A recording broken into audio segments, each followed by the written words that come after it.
Next question. Ooh. Can you give examples of manipulative behavior to look out for when dating? Yes, I fucking can. Okay, so all the examples I'm about to give are textbook manipulation, slightly narcissistic, like acts to look out for, and I experienced every single one of them actually.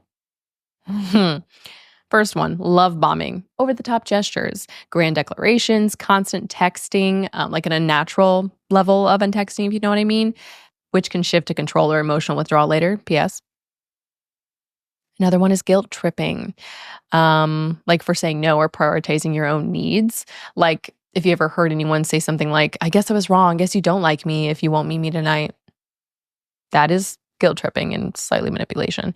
Another one is dismissing boundaries. So that looks like testing the boundaries that you've already set. So an example would be like if they showed up uninvited to something or pressuring you to do something that you're not comfortable to do, small or large, okay?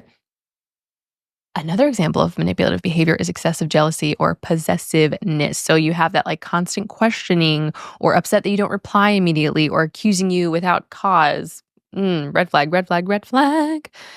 Another one is blame shifting, which can be like refusing accountability. Like if you ever heard someone say, I acted that way because you made me upset. Or I feel like that's similar to like, I'm sorry you're upset about what I said, which is not taking accountability or actually apologizing for what they said.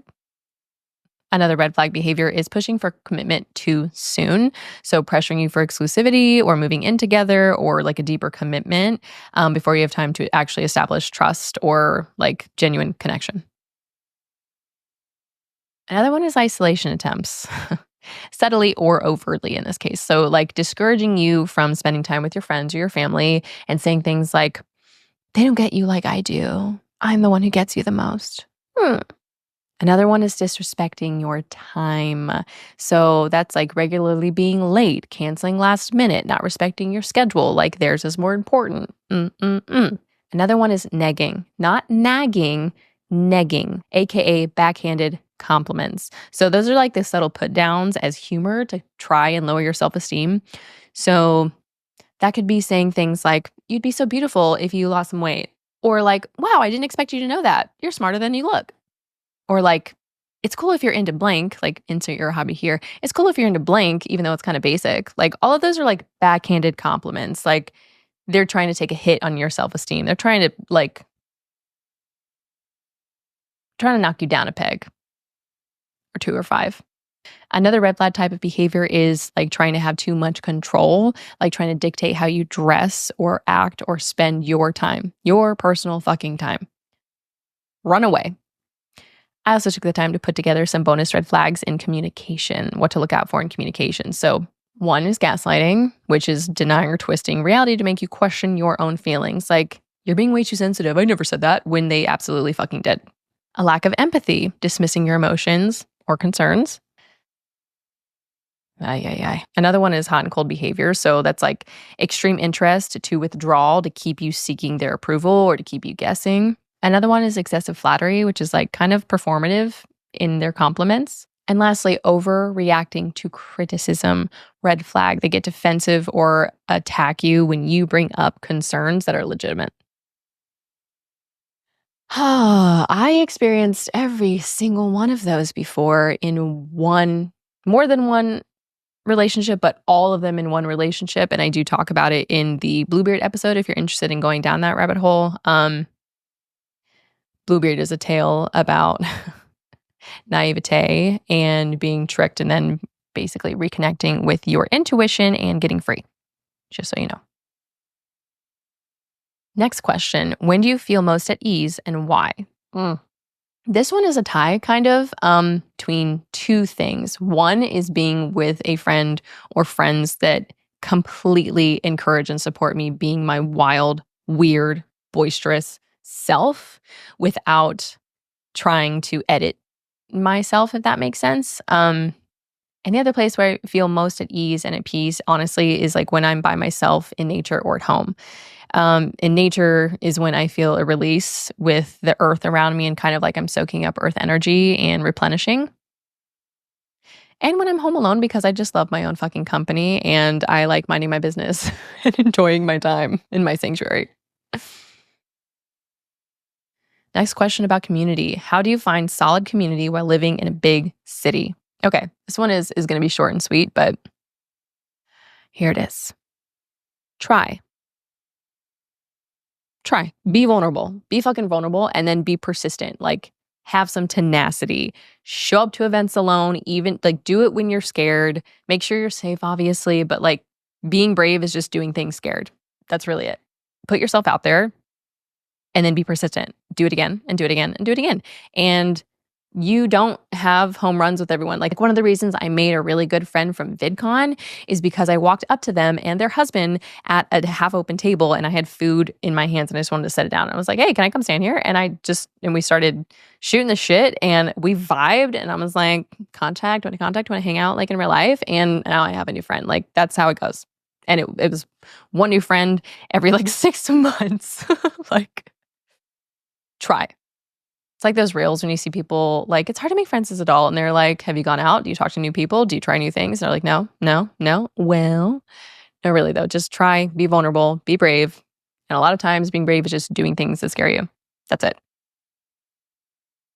Next question. You get to sit down and chat with one person who's dead. Who and why? Fucking easy. Hands down, free to follow. Why? Why? Because she would probably remind me to say like, fuck what other people think. Do you like you? Are you a creator? Then do, then go, then be. And also, I don't like, she probably would be like bisexual or pansexual, but I don't think she would let anyone put her in like a labeled box either, which I just fucking love about her. I think, I think. What's one thing you want to tell younger you? That you're not always going to feel lonely when you're alone.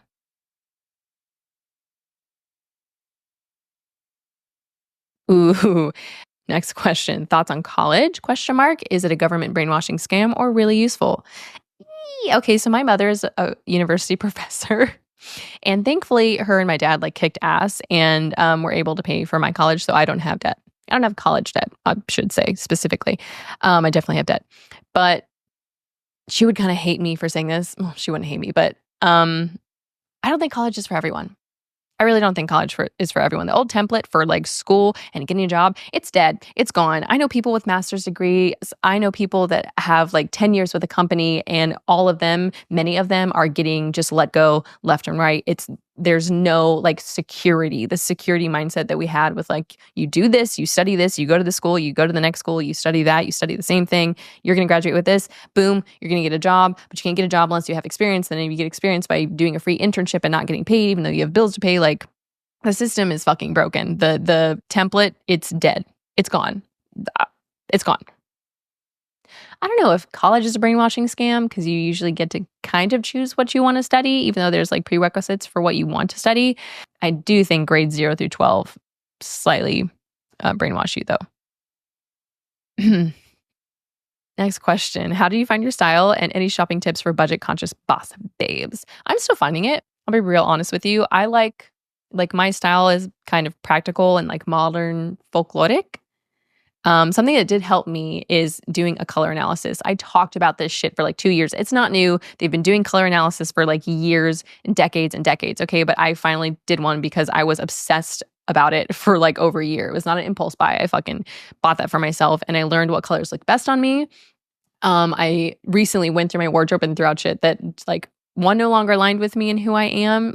Stuff that just didn't feel right anymore, stuff that I held on to just because they were gifts, but I didn't actually like I got rid of a lot of that shit. And I'm also like starting to step into what I really like, what my expression is, and I'm excited for it. But like shopping tips, I don't have shopping tips because I don't shop often. I have been paying off my debt for years. I have been conscious of my money spending for years. And when I left that abusive, emotional and mentally abusive relationship, and there was violence in the home. But when I left that, I started over at 29. I'm 33. I'm still catching up. I have over $10,000 of debt that I am focused on focused on paying off. And I'm really proud of it. And I have gotten it down. But I am also starting to bring in more income for myself, which I'm also excited about. But paying that off is my focus. I will say that what I'm excited about is investing in a sewing class next year because I have always wanted to be like, oh my God, that's cute. I want to see if I can make it for my body type or in my color,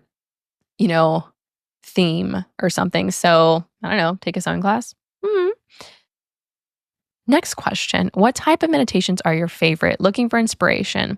Oh my God. Okay, stream of consciousness. Good feeling flow. Good feeling flow. I do this every single morning. Now it's really easy for me to speak it. I started off by writing it. Like it feels so good. Blank. That's where you start. That's it. Set a timer for 30 seconds with a piece of paper and just start there. Like, it feels so good to take your first sip of tea in the morning while looking out the window. It feels so good to sip this coffee while I'm sitting on my porch with a blanket over my knees, over my lap. It feels so good to pet my dog and say hello to my dog when I get home from work. It feels so good to swipe my card and not be declined. It feels so good to get my groceries and my gas and my rent paid all in the same week with ease. Like, all these different things. They can be small too. Like it feels so good to go to sleep and wake up in a warm, safe bed. I love my home. It feels so good to be in my home. Like that is my favorite. And looking for inspiration, like maybe also use it for manifestation if you want to do that. Like if your goal is to attract more friends, right? For example, right? Then I would say, or go off, like riff off of something like it feels so good to meet new people. It feels so good to connect with others that are at high vibration and high frequency that are working on big things, just like I am, who take up beautiful space. I love the feeling of making new friends. I love the feeling of connecting with people. I love the feeling of putting myself out there and it be received with love. I love the feeling of being with people or attracting people into my life that are supportive, encouraging, and celebratory of me and my goals. Like, it doesn't just happen. I started writing it and then it would be like my journaling and then it moved into me speaking it and like tripping over my words. And I used to go for like a minute or so. Then I used mala beads where you just go like on a necklace, like a bead after bead. And that was my practice. And now it just pours out of me with whatever subject you give to me. I didn't think I would talk that much about that. I had like 5 words written as an answer. But yeah. Stream of consciousness, good feeling flow. That's my favorite. Next question. What is the number one habit that helped you grow your Instagram following? Okay, so in fall of 2022, I had, I think, 900 and something followers. Okay. And at the beginning of 2024, so full 12 months later, I hit 100K. And I'm really proud of that. But I will say that's why this question is here. But the number one habit that helped me grow was providing value and being vulnerable consistently. So repeat, like provide value, be vulnerable, be the content. Don't pretend to be something else or somebody else because you'll burn out immediately. You'll burn out so hard and it'll be really hard to get back up. Provide value, be vulnerable in whatever way that looks like, and be consistent. I think somebody was telling me that they didn't like their voice, so they didn't want to show their face. There are hundreds of thousands of faceless accounts that are doing fucking crazy and selling shit. There are like meme accounts dedicated to like Lord of the Rings or Friends or New Girl. Like you can choose, you don't have to do that, but that's like an example. You don't have to show your face. You don't have to even speak if you want to do those things. Just ask yourself what you're into and then like lean into it. That would be so fucking easy. This tea's so good. Next question. You are so confident and authentically yourself. How did you get to that point in your life? I have always been confident outwardly, but that doesn't mean that you can't be confused and insecure at the same time. Like confidence does not equal security.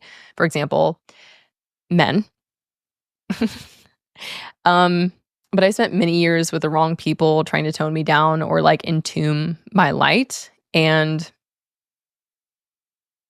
I am now confidently myself and authentically myself because I don't let anyone push my boundaries anymore and I snap back when they do.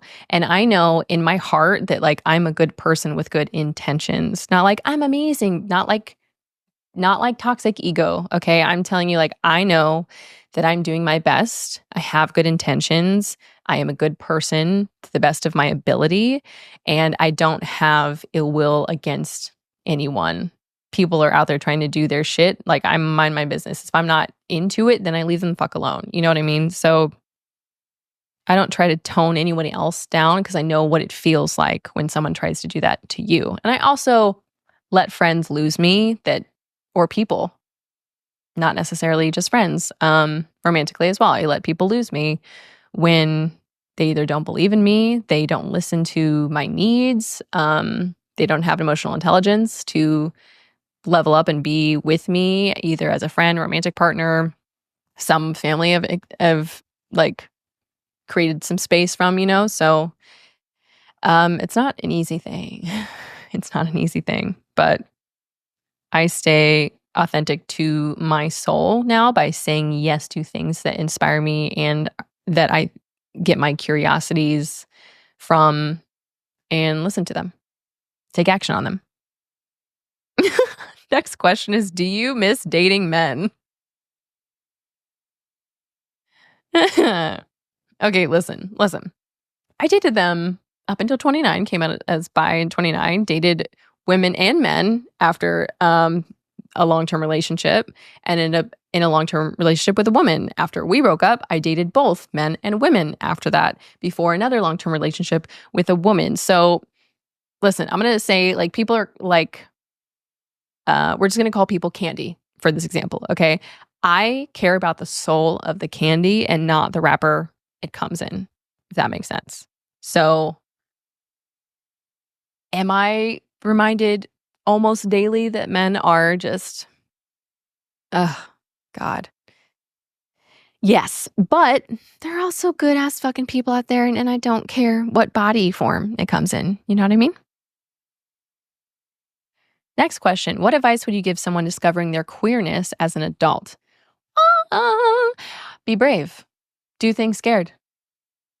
That's what like we were just talking about, confidence. Just do things scared. Community, fucking community. Community is fucking everything. Let yourself be curious, just do it in a safe way.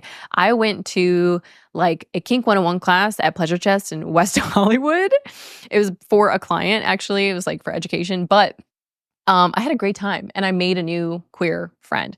I put myself out there and just walked up to somebody at this like networking conference, and then they ended up being queer and they also ended up becoming a friend of mine. Like it's not going to happen immediately. You're not going to click with everyone. You're not meant to click with everyone. But when you do lean into it and be vulnerable and be like, hey, do you want to meet for coffee or tea? You want to go for a walk and whatever? Like, you find your people because you have the same interests and they like feed your spirit and you feed their spirit. There has to be a value exchange. I like example, I went to Queer Chata alone. It was awesome, which is a queer bachata space. It's amazing. It's in LA. And I think they also go to different cities. Shout out Queer Chata. Love you. Community is everything. Try, be vulnerable, be safe, be curious, and just be brave. Just do shit scared. Next question is, how do you hold space for world suffering and stay mentally okay? Parentheses, Palestine. Okay, bro. I've had so many conversations about this, and I feel like I do well in this area. And some people that I know personally have not done well or completely lost themselves, and become like to a non-functional status. Like, that's unhealthy to me. To a lot of people, it's unhealthy. So I wrote out some tips that helped me and I think would help other people. First, acknowledge and feel your emotions. If you need to process the events, reflect and talk to people that you can trust about them and open up to them. Another tip is set healthy boundaries with news consumption. This one I want to scream from the rooftops. Like, limit yourself. Choose trusted resources, maybe consider a schedule, but limit the consumption because it could be just a never-ending carousel of horrible things and horrible images, and that's not good for your brain or your soul. And you want to focus on what you can do, what you actually can do. And that can look like donating to reputable causes, volunteering, using your voice, advocating for policies, and even offering kindness and support in your community or in those spaces that you go to. Another thing you can do is cultivate perspective and gratitude, which I know sounds kind of hard to do when there's like suffering happening, but you do need to help your soul out a little bit. Like remind yourself of positive aspects of your life, maybe having, a morning ritual or affirmations, meditation, but you can also reflect on others' resilience, like survivors' resilience too. And going off of morning rituals, you want to practice self care and grounding as much as possible. This I would also shout from the rooftops. Like you want to have mindfulness, do a meditation, engage in activities that bring you joy, even if it's a little hard. Like you want to have relaxation exercises, maybe draw yourself a bath and listen to cello music. I don't know. Do art, root in nature. You need moments to disconnect from heaviness. It can't be every hour, every minute of the day. That's so unhealthy for your psyche and your soul. And don't forget to connect with other people, like join a community, maybe that's focused on the healing or action that you can take for that specific cause. And one affirmation that can go with that is, I can care deeply and also protect my mental health. The next tip is definitely on the side of like mindfulness, just accepting that you cannot carry everything. When needed, seek support. Maybe therapy if you can do that and process your feelings. Maybe they're feelings of helplessness or maybe their frustration, whatever it is, process them in a healthy way. And if you can, again, go to your local counselor or therapist. And in my true Carmen fashion, I came up with some bonus tips, aka affirmations, to go with these types of times. I have just 4 of them for you. I can care deeply without carrying it all. I take action where I can and release what I can't control. It's okay to feel sadness and still choose joy. My well-being is part of my compassion for the world. And the last question says, not a question, just a thank you with a little heart next to it. Thank you. I really enjoyed answering these. I really enjoyed actually giving all of these some serious thought and wanting to share them. So thank you, everyone who took the time just to type out a quick question and send it my way. I really appreciate it. And this last one, that thank you is just really sweet and reassuring to me that my intention behind what I'm doing as like an unpaid creator for now, that like my intention is coming across. So thank you. I appreciate it. Catch you on the next one. That was enjoyable. That was really enjoyable. Tea is so good.